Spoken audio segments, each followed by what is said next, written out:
Krishna lockup death కేసుకు సంబంధించి వాళ్ళ మెజిస్ట్రీరియల్ విచారణ జరగబోతోంది. ఆ విచారణకు సంబంధించిన అప్డేట్స్ మనం బ్రేకింగ్ న్యూస్ లో చూస్తున్నాం.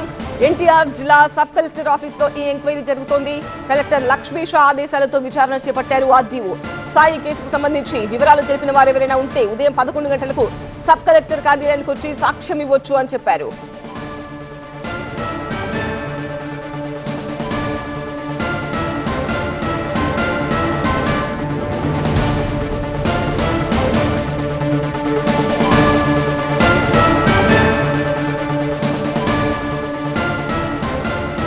సాయి కృష్ణ లాకప్ డెత్ కేసులో ఇవాళ మెజిస్ట్రీరియల్ విచారణ జరగనుంది. ఎన్టీఆర్ జిల్లా సబ్ కలెక్టర్ ఆఫీస్ లో ఈ ఎంక్వైరీ జరుగుతుంది.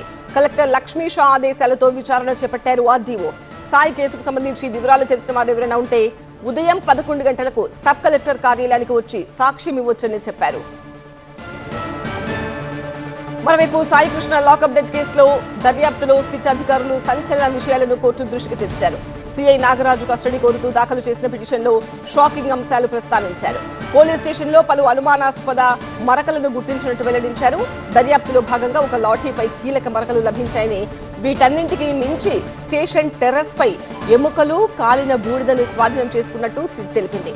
అలాగే పాక్షికంగా కాలిపోయిన బ్రాస్లెట్ తో పాటు మరికొన్ని వస్తువులను కూడా ఫోరెన్సిక్ పరీక్షల కోసం స్వాధీనం చేసుకున్నామని కోర్టుకు వివరించారు. నిందితుడు నాగరాజును ఏ ఆధారాలతో అరెస్ట్ చేశామన్నది కూడా పిటిషన్లో స్పష్టంగా పొందుపరిచారు సిట్ అధికారులు.